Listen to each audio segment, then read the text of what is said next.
नमस्कार। देश की बात में हाजिर है और पहले बात छत्तीसगढ़ की। यहां दांतेवाड़ा में नक्सली हमले में 10 जवान शहीद हो गए, एक ड्राइवर भी शहीद हुआ। दांतेवाड़ा के थाना अरनपुर क्षेत्र अंतर्गत माओवादी कार्य की उपस्थिति की सूचना पर नक्सल विरोधी अभियान के लिए ये दल पहुंचा था और ये अभियान के बाद जब वापसी के दौरान माओवादियों द्वारा ये विस्फोट हुआ है।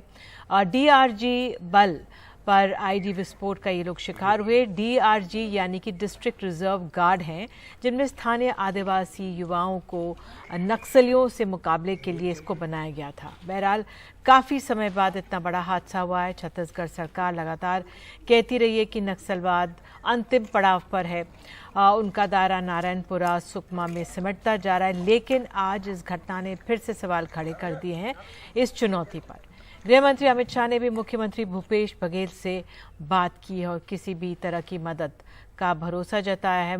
गृह मंत्री ने ट्वीट कर कहा है कि दांतेवाड़ा में छत्तीसगढ़ पुलिस पर हुए काराना हमले से दुखी हूं।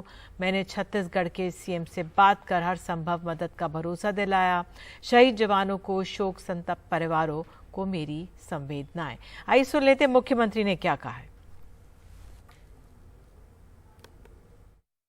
11 लोगों के आईडी ब्लास्ट में शहादत हुई है। मैं उनके परिवार के प्रति संवेदना व्यक्त करता हूं, लेकिन ये जो शहादत है वो बेकार नहीं जाएगी। लगातार जो नक्सलियों पर दबाव हम लोग डाल रहे हैं और उसके कारण से बखला के इस प्रकार से कायराना हरकत की है और नक्सलवाद जड़ से हम लोग खत्म करेंगे, ये हमारा संकल्प। अमित शाह से भी बात हुई? अमित शाह जी से, गृह मंत्री से बात हुई मेरी, और अभी खड़गे जी साहब से भी मेरी बात हुई। मेरे पास अभी जो प्राप्त जानकारी है, प्रारंभिक जानकारी, अनंतपुर थाना क्षेत्र का मामला है। वहाँ कुछ दूरी में नक्सली छिपे होने की गोपनीय जानकारी थी। डीआरजी के जवान रवाना किए गए थे। सर्चिंग के बाद लौट रहे थे तो आईडी ब्लास्ट किया गया है, जिसमें 10 जवान और एक ड्राइवर की मृत्यु हुई है। कुल 11 लोगों की शहीद हुए हैं 11 लोग, ऐसी जानकारी अभी मिल रही है। एक्स्ट्रा फोर्स, सपोर्टिंग फोर्स रवाना कर दिया गया है। कुछ समय पश्चात जब वो आ जाएंगे और सपोर्टिंग पार्टी चली जाएगी तब विस्तृत जानकारी मिलेगी। क्या कारण लगातार इस तरीके से अब नक्सली जो हमला कर रहे हैं? नहीं, लगातार हमले नहीं हुए हैं। लगातार हमला कहना उचित नहीं है। नक्सली हमले को हम लोग हमेशा नाकाम करते गए हैं और उनको खदेड़ने में कामयाब हुए हैं। 60% नक्सली मूवमेंट कम करने में इन 4 वर्षों में काम हुए हैं। बीच बीच में एक आध दो घटना होता है जो उनकी उपस्थिति दर्शाने के लिए दिख जाता है। दंतेवाड़ा जिला के अरनपुर में जो नक्सली हमले में 11 नौजवानों के शहीद होने का समाचार मिला है, ये समाचार अत्यंत हृदय विदारक है, दुखद है और इस घटना की जितनी भर्त्सना की जाए, जितनी निंदा की जाए, वो कम है। मैं वीर शहीदों के प्रति अपनी विनम्र श्रद्धांजलि अर्पित करता हूं, उनके परिजनों के प्रति संवेदना व्यक्त करता हूं। बिल्कुल, बहुत ही दुखद स्थिति है ये। हमारे साथ राम निवास हैं, पूर्व डीजीपी छत्तीसगढ़। बहुत बहुत धन्यवाद जुड़ने के लिए। सर, आपका आंकलन क्या? सरकार कह रही है 60% कमी आई है जो नक्सलवाद की जो समस्या आई, ये बहुत बड़ी चुनौती है। किस तरह से देख रहे हैं आप ये घटना जब हुई है उसके बाद नक्सलवाद की चुनौती को? ये जो आज की अरनपुर में घटना हुई है जिला दंतेवाड़ा में, सबसे पहले मैं उन शहीद जवानों को, उनके परिवारों को श्रद्धांजलि अर्पित करता हूं। जवानों को श्रद्धांजलि, उनके परिवारों के साथ मेरी पूरी संवेदनाएं हैं। और छत्तीसगढ़ सरकार, भारत सरकार नक्सलवाद पर नियंत्रण करने के लिए पूरी कोशिश कर रही है और उसमें काफी सफलताएं मिल रही है, क्योंकि यदि ग्राफ देखें तो एक तरफ से नीचे आया है और इस समय पे जो अप्रैल, मई और 15 जून तक का जो समय रहता है, इसमें नक्सली, क्योंकि पुलिस का भी ऑपरेशन चलते हैं, फिर उसमें नक्सली घटनाएं ज्यादा हो जाती है और नक्सली भी अपने इस समय पे टीओसी, जिसको टैक्टिकल ऑपरेशन अपना वो चलाते हैं, तो उस समय ये घटना हुई है और वापसी के समय दुखद घटना है। तो दोनों ही सरकारें, छत्तीसगढ़ सरकार इस पर नियंत्रण में काफी अपना भरसक कोशिश कर रही है और आम जनता का सहयोग भी उसमें मिल रहा है। बिल्कुल सर, जो आपने सही बात कही, मैं तमाम वो एक ग्राफिक भी दिखाएंगे जो हमने बनाया है कि किस तरह से जो हमले हुए हैं जून, अप्रैल, मार्च, अप्रैल, मई, इन्हीं दौरान ये लोग हमले करते हैं। 21 जून को 2022 में 3 सीआरपीएफ के जवान हमारे शहीद हुए थे। 4 अप्रैल 2021-22 में सुकमा में 22 सुरक्षा बल शहीद हुए थे। मार्च 2020 में 17 सुरक्षा बल थे और 8 डीआरजी के। तो ये जो समय होता है, गर्मी तापमान बहुत होता है, और ये अपने आप में ये टाइम पीरियड क्यों चुनते हैं, क्या आकलन है आपका? इसमें क्या है कि नक्सलियों का अपना भी जो ऑपरेशन का उनका एक वो है, इस समय पे तेंदुपत्ता की कार्रवाई होती है, माइनर फॉरेस्ट प्रोड्यूस की बहुत कार्रवाइयां हैं, पूरे रास्ते खुले हुए रहते हैं। उनकी जो अपनी वो नक्सली दलम और जो नक्सली संगठन अपनी आर्थिक स्थिति मजबूत करने के लिए इस समय को चुनते हैं, ताकि इस समय पे कोई बड़ी घटना होगी तो ठेकेदारों के वो ज्यादा अपना वो वसूली कर सकेंगे। तो ये हर साल इसी समय को करते हैं, ताकि उनका एक तरीके से जब मान लीजिए उनका खत्म होने का कार्यक्रम है या काफी दोनों सरकारों का उस पर दबाव है, तो वो एक घटना करके फिर वो अपना एक उपस्थिति दर्ज करा देते हैं। तो इस समय पे क्योंकि आर्थिक गतिविधियां बाकी भी चलती रहती हैं, उससे वो अपनी संगठन की आर्थिक स्थिति को मजबूत करने के लिए घटनाएं इस समय पे ज्यादा करते हैं। बिल्कुल। 15 जून के बाद जी जी अब 15 जून के बाद बरसात आ जाती है, नदी नाले भर जाते हैं, नक्सलियों को भी इधर उधर आना जाना मुश्किल हो जाता है, पुलिस बल के लिए भी उधर क्षेत्रों में किसी भी जगह जाना आना मुश्किल हो जाता है। तो ये यहाँ पे इन्होंने ऑपरेशंस की सूचना मिली, उस पर कार्रवाई करने गए, तो ये पुलिस बल की एक तरीके से सक्रियता ही प्रदर्शित कर रही है। ऑफेंसिव मोड में छत्तीसगढ़ पुलिस और वहाँ की जो सीएपीएफ है, सारी पुलिस बल ऑफेंसिव मोड में है। आखिरी सवाल जी, आखिरी सवाल सर आपसे यही कि जो नक्सलवाद की समस्या, उस पर कितना हद तक हम लोग काबू पा चुके हैं? ये कोई परसेंटेज की बात मैं नहीं कह सकता, क्योंकि जब तक कोई बीमारी पूरी खत्म नहीं हो, समस्या पूरी खत्म नहीं हो, तब तक हमें उसमें प्रयासरत रहना चाहिए। फिर भी हमें एक यदि प्रतिशत में बात करेंगे तो काफी आज नक्सलियों के ऊपर पुलिस का और प्रशासन का दबाव है, ये है, और काफी बड़ा दबाव है, ताकि वो उस पर से अपना वो कर सकें। तो इसलिए एक तरीके से प्रशासनिक कार्रवाई अच्छी चल रही है और उनके ऊपर बहुत ज्यादा दबाव बढ़ गया है। बहुत बहुत धन्यवाद सर हमारे साथ जुड़ने के लिए कि नक्सलियों पर दबाव अब बढ़ गया है और इसलिए उनको सीमित किया जा रहा है। बहुत बहुत धन्यवाद आपका। मुझे बताया जा रहा है हमारे साथ हमारे सहयोगी अनुराग द्वारी भी जुड़ गए हैं। अनुराग, आप तो लगातार इस पर नजर रखे हुए हैं, क्या और अपडेट आप दे सकते हैं हमें इस बारे में? देखिए, ये वही इलाका है निधि, जहां पर कुछ दिनों पहले दूरदर्शन के कैमरा पर्सन और उनकी टीम पर भी हमला हुआ था। इस आखिरी गांव तक भी हम जा चुके हैं जहां पर हम चुनाव के कवरेज के दौरान गए थे। सुबह 11 बजे के आसपास इन लोगों को सूचना मिली थी कि अरनपुर के जंगलों में नक्सलियों की मौजूदगी है। 4 से 5 गाड़ियों का काफिला था और तीसरे नंबर की ये गाड़ी थी। 50 किलो से ज्यादा का विस्फोटक इस आईईडी ब्लास्ट में इस्तेमाल किया गया है। गाड़ी के परखच्चे उड़ गए हैं, वहां पर 10 से 12 फीट का गड्ढा हो गया है।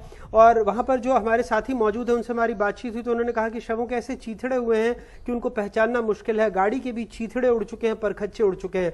अगर आपको याद होगा तो थोड़ी दूर पहले जो श्यामगिरी का इलाका है, जब आप सीधे अरनपुर की तरफ जाते हैं तो पहले दाहिने साइड में जहां पर भीमा मंडावी की पिछले लोकसभा चुनाव में उनकी हत्या कर दी गई थी और उसमें भी उनके बुलेट प्रूफ जो स्कॉर्पियो थी ऐसे ही कई फीट ऊंची उड़ गई थी और उसमें उनके साथ उनके जो 4 सुरक्षाकर्मी थे वो भी शहीद हो गए थे। और उसके बाद चारों तरफ जो जंगल है वहां से भी लगातार फायरिंग हो रही थी। इस बार चूंकि हमला दोपहर में 1-2 बजे के आसपास हुआ है तो इस तरह की गोलियां चलाने की जानकारी नहीं मिली है, लेकिन जैसा अभी रिटायर्ड डीजीपी साहब भी बता रहे थे कि ये जो महीना होता है, हम लगातार बता रहे थे कि टीसीओसी का यानी टेक्टिकल काउंटर ऑफेंसिव कैंपेन जो नक्सली चलाते हैं। दरअसल आप देखिए, ताड़मेटला में जब हुआ था जिसमें 76 सीआरपीएफ के जवान शहीद हुए थे, या जो झीरम घाटी हादसा हुआ था जिसमें कांग्रेस की पूरी जो वरिष्ठ कांग्रेसी नेताओं की पूरी लीडरशिप को वहां पर नक्सलियों ने खत्म कर दिया था, 30 से ज्यादा लोगों की हत्या वहां पर की थी, ये भी मई के महीने में हुई थी।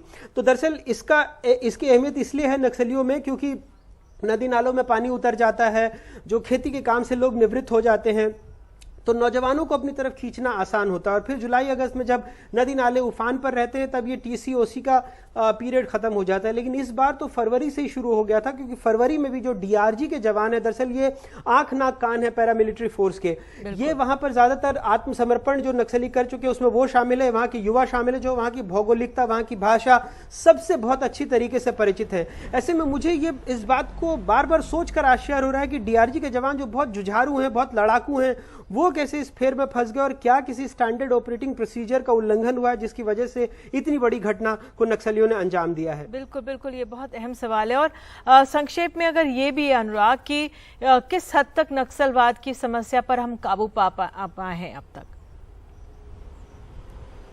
देखिए, अगर पिछले आप कुछ दौर में देखेंगे, जैसे 2 साल पहले मैं जगरगुंडा गया था जिसको नक्सलियों की राजधानी कहा जाता था। यहाँ पिछले 10-12 सालों में स्कूल की घंटी तक नहीं बजी थी।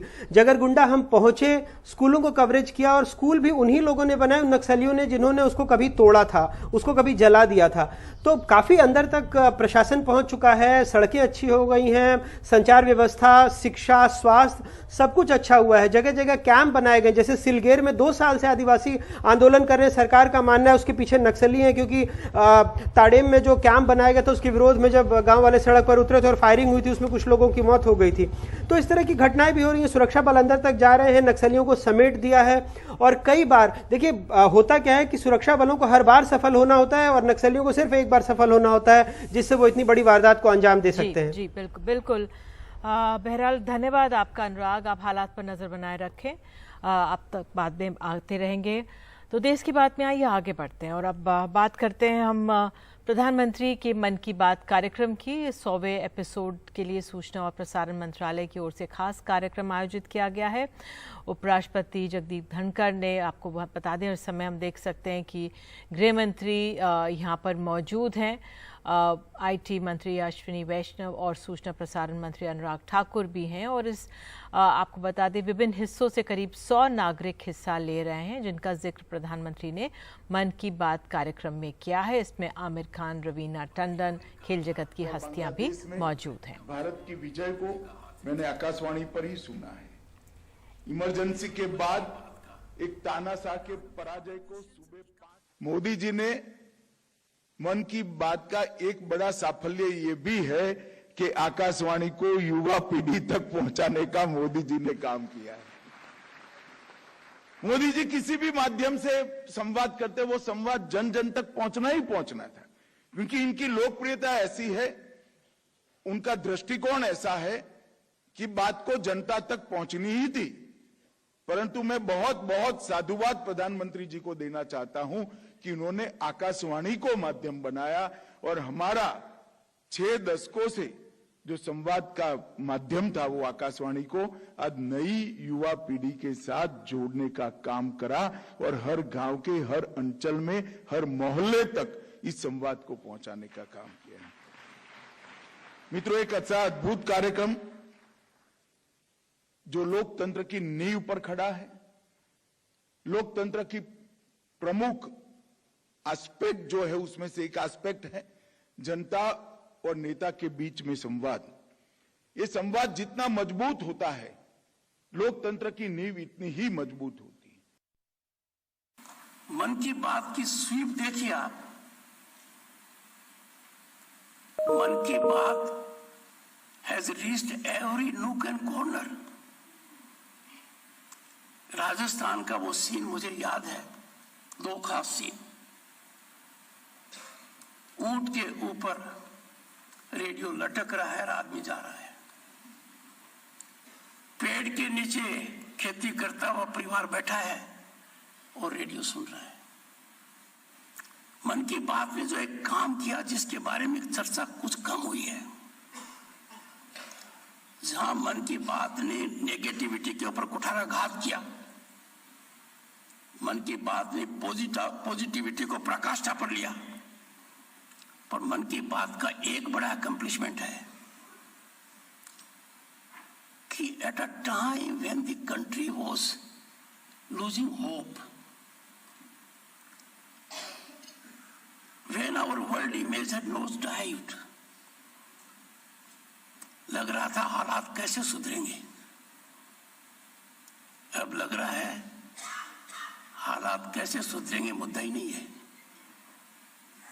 अब है कि हम टॉप पर कब जाएं। पहला एपिसोड 19 मिनट का था, दूसरा 14 मिनट का था, दूसरा 19 मिनट का था, तीसरा एपिसोड 26 मिनट का था। और तब तक पता चल गया था कि देश कितनी उत्सुकता के साथ इसको सुनने के लिए व्याकुल रहता है कि कब मोदी जी हर महीने के अंतिम रविवार को आकर देश से मन की बात करेंगे।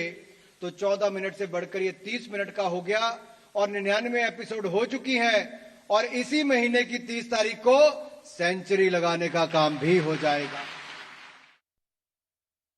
इसकी बात में बात अब करते हैं हम कर्नाटक के चुनावों की। तो यहाँ पर प्रचार जोरों पर है। आज उत्तर प्रदेश के मुख्यमंत्री योगी आदित्यनाथ ने कर्नाटक के कई इलाकों में प्रचार किया। मांड्या के बाद वे विजयपुरा जिले पहुंचे, जहां कई सभाएं की।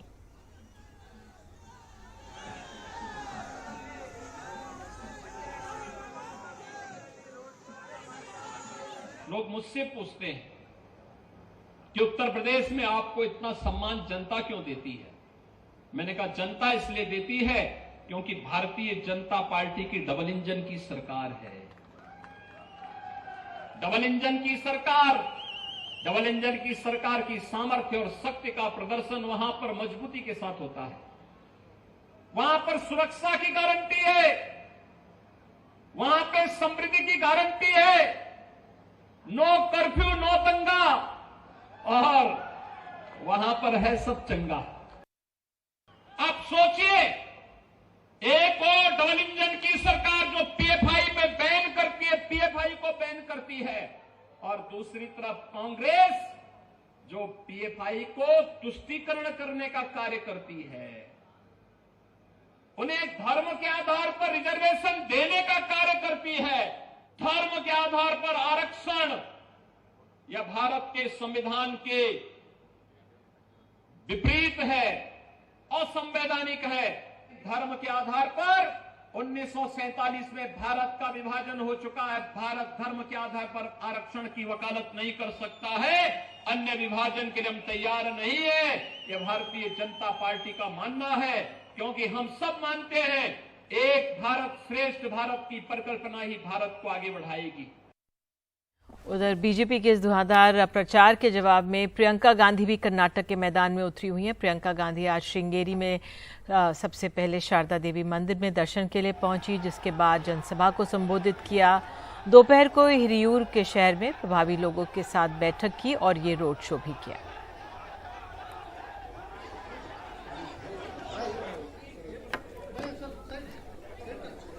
Sir please. और ये जो चुनाव है कर्नाटका का, ये भी एक सच्चाई और सत्य का संघर्ष ही है। आज सुबह मैं मैसूरू में मैलारी होटल में गई, आप जानते हैं, और मैंने देखा कर्नाटका का स्वाभिमान, कर्नाटका की मेहनत का मिसाल। जिसका होटल है, उन्होंने मुझे बताया कि उनके पिताजी ने ये काम शुरू किया था। बहुत गर्व से मुझे रसोई में ले गए और मुझे भी डोसा बनाना सिखाया। तो ये प्रियंका गांधी को सुन रहे थे और तमाम दिलचस्प हो गया यहाँ पे जो चुनावी प्रचार है। हमारे सहयोगी निहाल किदवई मौजूद हैं, कल की तरह आज ही बताएंगे। निहाल, तो आज क्या खास देखने को मिला आपको? जो प्रचार है, तमाम दिग्गज वहां पर मैदान में उतरे हुए हैं। देखिए, बीजेपी ने बहुत ही साफ कर दिया था कि वो इस बार कारपेट बॉम्बिंग करने जा रहे हैं 2 दिनों के लिए। उसके बाद के जो दिन होंगे वो प्रधानमंत्री नरेंद्र मोदी के होंगे। वो भी तकरीबन 2.5 दर्जन सभाएं यहाँ करेंगे। तो इसकी यहाँ पर एक तरह से आप कहें कि ज़मीन तैयार की जा रही थी। राजनाथ सिंह, निर्मला सीतारमण, योगी आदित्यनाथ कर्नाटक के अलग अलग शहरों में अपनी बात रख रहे थे, पार्टी का प्रचार प्रसार कर रहे थे। और जैसे कि राजनाथ सिंह उत्तर कर्नाटक में थे, वहाँ भाषा कोई बहुत बड़ा मुद्दा नहीं है, वहाँ लोग हिंदी और उर्दू बोलते हैं, और ऐसी सूरत में वहाँ भीड़ अच्छी आई। निर्मला सीतारमण जहां थी वहां भी अच्छी खासी भीड़ आई। लेकिन ये जो मंड्या का इलाका है, जहां योगी आदित्यनाथ आए थे, यहां पर 94% लोग कन्नड़ा बोलते और समझते हैं, 4% लोग उर्दू बोलते समझते हैं, बाकी तमिल और तेलुगु। ऐसे में एक भाषा थोड़ा डिस्कनेक्ट था और वो असर हमें देखने को भी मिला यहाँ पे मंड्या में। तो भी लोग आए, उन्होंने सुना योगी आदित्यनाथ को, हालांकि तकरीबन 45 मिनट की देरी से वो आए, लेकिन इसके बावजूद लोगों ने पूरे सब्र के साथ उनका इंतज़ार किया, उनकी बातों को सुना। लेकिन इन सब के बीच जो सबसे बड़ी चुनौती अभी बीजेपी के सामने दिख रही है वो है लिंगायतों को मनाना। कल देर शाम येदियुरप्पा ने हुबली में एक बैठक बुलाई, जितने भी कम्युनिटी लीडर्स हैं लिंगायतों के, उनके साथ बातचीत की, उनको समझाया और ये समझाने की कोशिश की कि लक्ष्मण सावदी और जगदीश शेट्टार ये दोनों अगर नाराज हैं तो इसके लिए पार्टी जिम्मेदार नहीं है। माने वो नहीं चाहते थे कि किसी भी तरह से लिंगायतों के अपमान से इस पूरे मामले को जोड़कर देखा जाए और सबों से उन्होंने भरोसा लिया, जितने भी कम्युनिटी लीडर्स आए थे, कि सब ये सुनिश्चित करेंगे कि जगदीश शेट्टार इस चुनाव को हार जाएं और सब लोग मिलकर के उनको हराने के काम करेंगे। जो बीजेपी का अधिकृत उम्मीदवार है उसके साथ सब लोग खड़े होंगे। तो कुल मिलाकर के एक बड़ी चुनौती है। अब देखना है कि जब येदियुरप्पा से थोड़ी देर बाद वहाँ एक रोड शो करने वाले हैं हुबली धारवाड़ में, उस इलाके में जो जगदीश शेट्टार के प्रभाव वाला इलाका है। 30 साल में पहली बार ऐसा होगा कि जब दोनों नेता जगदीश शेट्टार और येदियुरप्पा साथ में मिलकर बीजेपी के लिए प्रचार करते थे, आज एक दूसरे के खिलाफ प्रचार करते हुए वहाँ पर नजर आ रहे हैं। उसके बाद प्रधानमंत्री नरेंद्र मोदी भी वहां पर जाने वाले हैं। 2 दिन पहले वहां अमित शाह थे, केंद्रीय गृह मंत्री, उन्होंने भी जगदीश शेट्टार के खिलाफ मोर्चा खोला। तो अब देखना है कि लिंगायत समुदाय इस पूरे मामले को किस तरह से लेता है, कैसे देखता है, क्योंकि एंटी इनकम्बेंसी की बात कांग्रेस कह रही है, बीजेपी का कहना है कि प्रो इनकम्बेंसी है। अब मतदाताओं को फैसला करना है। 10 तारीख को वोटिंग है, 13 को नतीजे आ जाएंगे, 13 मई को। निहाल, आप बस हालात पर नज़र बनाए रखें और बहुत बहुत धन्यवाद इस पूरी विस्तृत जानकारी के लिए कि लिंगायत वोट कितनी बड़ी एक तरह से चुनौती है बीजेपी के सामने कि वो मानेंगे या नहीं। बहरहाल देश की बात में एक छोटा सा हम लोग ब्रेक ले लेते हैं और ब्रेक के बाद दिल्ली की बात करेंगे, दिल्ली की राजनीति की बात करेंगे। बीजेपी ने मुख्यमंत्री केजरीवाल के निवास पर 45 करोड़ के खर्चे पर किया है विरोध, इसे मुद्दा बनाया है, इस पर देंगे जानकारी।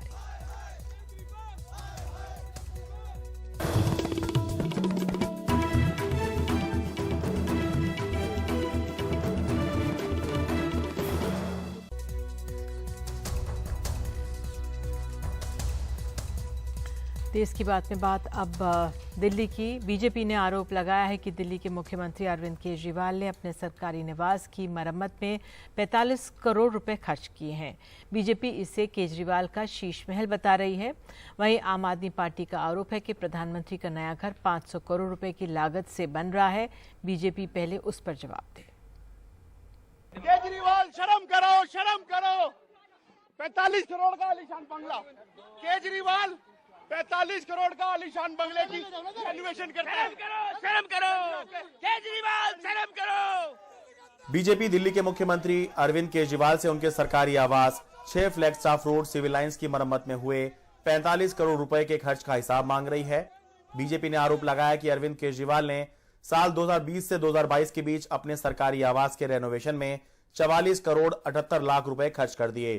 केजरीवाल ने इस पैसे से महंगे पर्दे, विदेशी मार्बल, टाइल्स और बेहद महंगी सजावट का काम करवाया। बीजेपी का आरोप है कि कोरोना काल में जब लोग इलाज के लिए तरस रहे थे, उस समय केजरीवाल अपना आलीशान घर बनवाने में लगे थे। 45 crore rupees have been spent for the renovation of the bungalow of Mr. Arvind Kejriwal.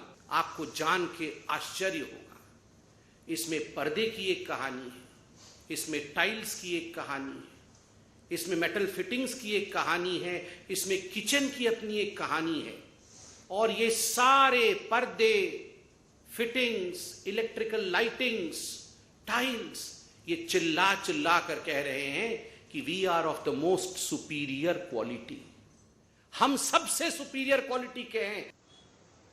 वहीं आम आदमी पार्टी का कहना है कि केजरीवाल का सरकारी निवास 80 साल पुराना हो गया था, उसमें छत गिरने की घटना हो रही थी और रहने लायक नहीं था, इसलिए दोबारा से बनाया गया है। रही बात खर्च की, तो प्रधानमंत्री के नए घर के निर्माण में 500 करोड़ रुपए खर्च हो रहे हैं। पहले बीजेपी उसका जवाब दे। एक मुख्यमंत्री के घर में 3 घटना हुई, 80 साल उनका पुराना घर था, पीडब्ल्यूडी विभाग ने उसको तोड़ के बनाया। 30 करोड़ की लागत में वो घर बना।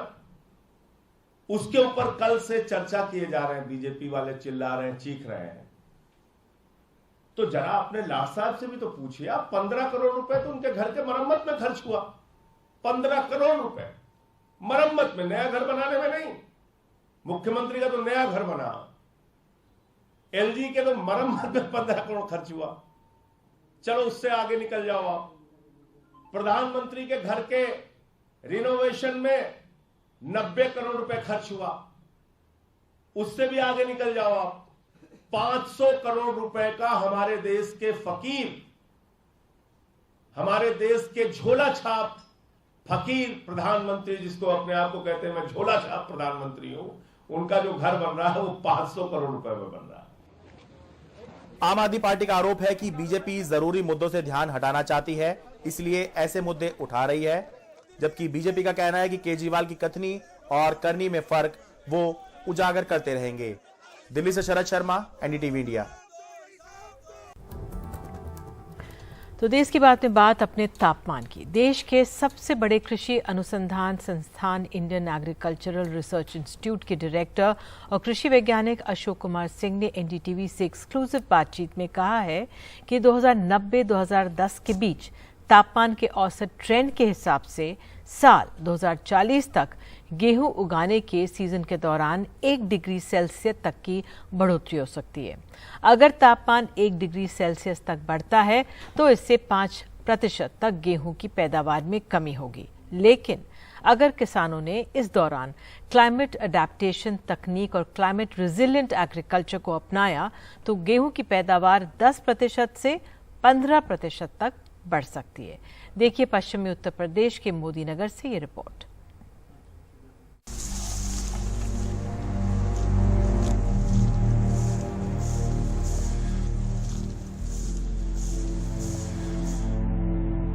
मोदी नगर के गदाना गांव के किसान महेंद्र सिंह ने इस साल रबी सीजन में अपने इस 1 एकड़ की जमीन में गेहूं की बुआई की। मार्च के तीसरे हफ्ते में बेमौसम बारिश और ओलावृष्टि में उनकी लगभग तैयार गेहूं की आधी से अधिक फसल बर्बाद हो गई। मौसम में हो रहे बदलाव ने महेंद्र सिंह को डरा दिया है। 35,000 रुपए मिलेंगे। अप्रैल में हीट वेव के बाद अब खरीफ सीजन आने वाला है। कहते हैं खेती अब भगवान भरोसे है। इस साल पश्चिमी उत्तर प्रदेश के कई इलाकों में फरवरी महीने में औसत से अधिक तापमान का असर गेहूं की फसल पर पड़ा। उसके बाद मार्च महीने में जब बेमौसम बरसात और ओलावृष्टि हुई तो उससे कई किसानों की फसल जो थी गेहूं की वो बर्बाद भी हुई। जिस तरह से मौसम में बदलाव हो रहा है उससे आपके जैसे जो किसान हैं उनकी मुश्किलें किस तरह बढ़ी हैं? वो गेहूं की फसल बर्बाद हो गई है, उसमें हमें काफ़ी नुकसान रहा, जबकि वो 11-12 मन बीघे की निकलनी थी, उसमें 6-7 मिला, 6-7 मन बीघे का मिला और उससे काफ़ी परेशान है। आगे की फसल में मौसम में बदलाव है, कभी घटा आ जाती है, कभी ज़्यादा धूप आ जाती है, उससे जो काफ़ी परेशानी है। उसमें ये है कि पता नहीं क्या होगा आगे। महेंद्र सिंह के खेत से कुछ ही दूरी पर श्यामुद्दीन तैयार गेहूं की फसल की कटाई कर रहे हैं। इस खेत की भी आधी गेहूं की फसल मार्च की बारिश और ओलावृष्टि में बर्बाद हो गई थी। अब गेहूं की पैदावार उम्मीद की आधी रह गई है। कितने जमीन में बुआई की गई थी गेहूं की? 4 बीघे में जी। 4 बीघे में जी। कितनी फसल गिर गई थी? फसल आधी गिर गई जी। आधी गिर गई थी जी। तो अभी आप ये गेहूं की कटाई कर रहे हैं यहाँ पर, तो कितनी पैदावार हो पाएगी अब? अब तो 25 मन हो पाएगी जी। जी जी। यानी आधी गेहूं की फसल का नुकसान हो गया। आधी का नुकसान हो गया जी। देश के सबसे बड़े कृषि अनुसंधान संस्थान इंडियन एग्रीकल्चरल रिसर्च इंस्टीट्यूट के डायरेक्टर और कृषि वैज्ञानिक अशोक कुमार सिंह ने एनडीटीवी से एक्सक्लूसिव बातचीत में कहा, मार्च में देश के कुछ राज्यों में ओलावृष्टि की वजह से गेहूं की फसल गिरी जरूर, लेकिन बारिश की वजह से मौसम गेहूं की फसल के लिए कुल मिलाकर अनुकूल रहा। उनके मुताबिक 2022 में 25 से 28 मार्च के बीच तापमान ज्यादा बढ़ने से गेहूं की पैदावार 10.77 करोड़ टन रही थी, लेकिन 2023 में गेहूं की फसल करीब 5% बढ़कर रिकॉर्ड 11.21 करोड़ टन रहने का अनुमान है। गेहूं उगाने के समय के दौरान हालांकि अशोक सिंह मानते हैं कि जलवायु परिवर्तन का असर आने वाले करीब 2 दशक के अंदर गेहूं की पैदावार पर पड़ सकता है, क्योंकि इस दौरान गेहूं के सीजन के दौरान तापमान में बढ़ोतरी का अनुमान है। आने वाले दशकों में 1 डिग्री सेल्सियस औसतन इंक्रीज होता है तापमान में, तो इससे गेहूं की पैदावार पर भारत में कितना असर पड़ेगा?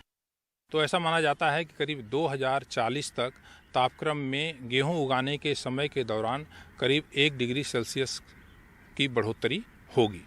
और अगर ऐसा होता है तो अनुमान के अनुसार जो हमारी पैदावार है उसमें 5% के आसपास कमी होगी। अब सवाल यह है कि बहुत सारी ऐसी कृषि पद्धतियां हैं जिनका हम प्रयोग करें तो ये 5% जो अनुमानित कमी है उसको पूरा करते हुए हम 10% और पैदावार बढ़ा सकते हैं। फिलहाल इस साल फरवरी से अप्रैल के बीच मौसम में बदलाव से किसान मुश्किल में हैं। खेती के मोर्चे पर अनिश्चितता भी बढ़ती जा रही है और इससे निपटने की चुनौती भी। मौसम में हो रहे बदलाव से मोदी नगर के किसान डरे हुए हैं। उन्हें आशंका है कि आने वाले मॉनसून सीजन के दौरान अगर मौसम ने अपना रुख एक बार फिर बदला तो इसका असर खरीफ की पैदावार पर भी होगा। मोदी नगर के गदाना गांव से मेरे कैमरा सहयोगी सचिन गुप्ता के साथ हिमांशु शेखर, एनडीटीवी इंडिया। और बात एक बार फिर से छत्तीसगढ़ की करते हैं। यहाँ के दातावड़े में जिस तरह से हमने बताया नक्सली हमले में 11 जवान शहीद हो गए हैं। मौके पर हमारे सहयोगी विकास तिवारी वहां पहुंचे और जानकारी दे रहे हैं। लंबे समय के बाद दंतेवाड़ा में एक बार फिर से माओवादियों ने टीसीओसी के समय में एक बड़ी घटना को अंजाम दिया है।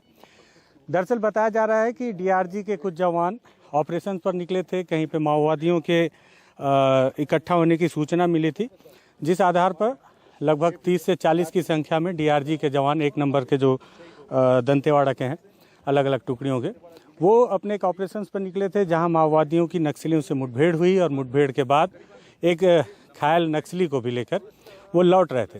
अलग अलग वाहनों की सहायता से जब ये डीआरजी के जवान लौट रहे थे तो अरनपुर थाना क्षेत्र के अंतर्गत यहाँ पहुँचे हुए थे। अरनपुर का ही ये इलाका है और इस सड़क में जैसे ही उनकी गाड़ी यहाँ पर पहुँची, माओवादियों ने पहले से यहाँ पर बारूदी सुरंग प्लांट कर रखा था और जैसी गाड़ी यहाँ पे पहुँची तत्काल उन्होंने ब्लास्ट कर दिया। ये ब्लास्ट इतना बड़ा बताया जा रहा है। अभी बस्तराजी सुंदरराज पी से भी हमारी बातचीत हुई तो उन्होंने बताया कि लगभग 40 किलो बारूद का इस्तेमाल लगभग यहाँ पर किया गया होगा जिस तरह से ब्लास्ट हुआ है। आप देखें कि गड्ढा कितना बड़ा हो गया है और इसकी चपेट में आने वाली वाहन यहाँ से इसके टुकड़े लगभग 100 से 150 मीटर तक फेंका गया।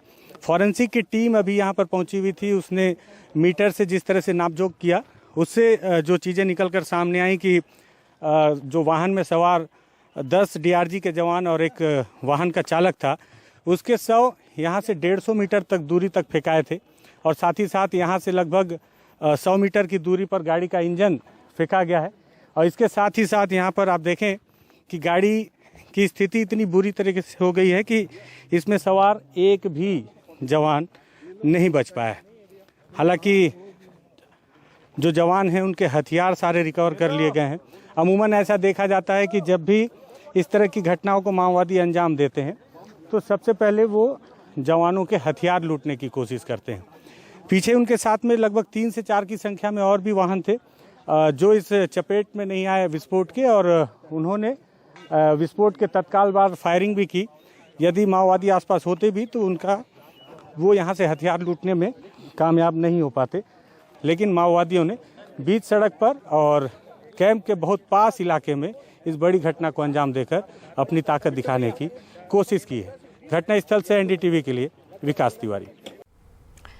तो सूडान से सुरक्षित निकाले गए 500 से अधिक भारतीयों को सऊदी अरब से शहर जेद्दा ले आया गया है। वहां से उनके देश लाने की व्यवस्था की जा रही है और इस बीच सूडान से और भारतीयों को निकालने की कोशिश भी हो रही है।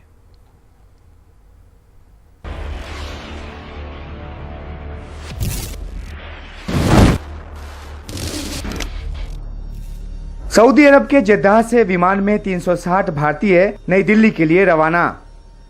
प्रधानमंत्री जी नरेंद्र मोदी जी आपको शुभेच्छा भेजा है और इनको पीएम मोदी का संदेश सुनाया गया। सूडान में है उन सबको सुरक्षित वापस लाने का लक्ष्य प्रधानमंत्री जी ने अनाउंस किया है। आप सबको फिर एक बार अभिनंदन। इससे पहले सूडान में फंसे भारतीयों में से 278 को समुद्री मार्ग से जेद्दाह लाया गया। इसके अलावा वायुसेना के विमान से 2 खेप में 121 और 135 भारतीयों को जेद्दाह लाया गया। ऑपरेशन कावेरी के तहत भारतीयों को सुरक्षित लाने का ये सिलसिला जारी है। बचाए गए भारतीय अपनी खौफनाक यादें बता रहे हैं। बहुत ज्यादा लड़ाई हम लोग का रूम है यहीं पे हो रहा था, बाजू में हो रहा था, खाने के लिए नहीं परेशान थे। 2-3 दिन ऐसे बहुत परेशान थे। सबसे ज्यादा हम लोग से 2-3 दिन तो खाना नहीं मिला। विदेश राज्य मंत्री वी मुरलीधरन जेद्दाह में मौजूद हैं और ऑपरेशन कावेरी की देखरेख कर रहे हैं। The operation Kaveri will continue till every Indian who wants to come back. जब तक हर उस भारतीयों को देश वापस ना ले आया जाए जो सूडान से लौटना चाहते हैं, तब तक ऑपरेशन कावेरी जारी रहेगा। Announced that every Indian, wherever they are, when they are in problem, the government of India will reach to them. Sudan में अभी भी बड़ी तादाद में भारतीय फंसे हुए हैं। कोशिश उनको पोर्ट सूडान तक लाने की है। वहां भारतीय नौसेना का एक और पोत INS तेग तैनात है। भारतीयों को सुरक्षित बाहर लाने में विदेश मंत्रालय, भारतीय नौसेना और वायुसेना सभी का योगदान अहम है। एक हमारी एक ऑपरेशन जारी है, ऑपरेशन कावेरी, जिसमें जो हमारे नागरिक और हमारे मूल के लोग जो वहाँ सूडान में वहाँ लड़ाई में फंस गए थे, उनको हम उस संकट से कैसे बचाएं, कैसे भारत लौटाएं, कहीं और ले जाएं। तो ये मैं आपको एक उदाहरण दे रहा हूँ कि जब लोग कहते हैं कि न्यू इंडिया की जो बात करते हैं, आप ये नहीं समझिए कि न्यू इंडिया एक नारा है कि जो भी हमारे लोग कहीं भी हो, अगर वो घर वापस आना चाहते थे तो ये हमारा कर्तव्य बनता है कि हम उनको उसकी सुविधा दें। दरअसल 15 अप्रैल को सूडान में गृह युद्ध भड़कने के बाद से ही भारत सरकार भारतीयों को निकालने की तैयारी में जुट गई थी। सूडान में सेना और पैरामिलिट्री फोर्स के बीच सत्ता पर कब्जे को लेकर भीषण लड़ाई जारी है। अमेरिका ने दोनों के बीच 72 घंटे का सीज फायर कराया है, लेकिन फिर भी हिंसा पूरी तरह से रुकी नहीं है। इस बीच भारतीयों को सुरक्षित निकालने की चुनौती बरकरार है। नई दिल्ली में उमाशंकर सिंह, NDTV इंडिया। और इस खबर के साथ देश की बात में आज के लिए इतना ही। नमस्कार।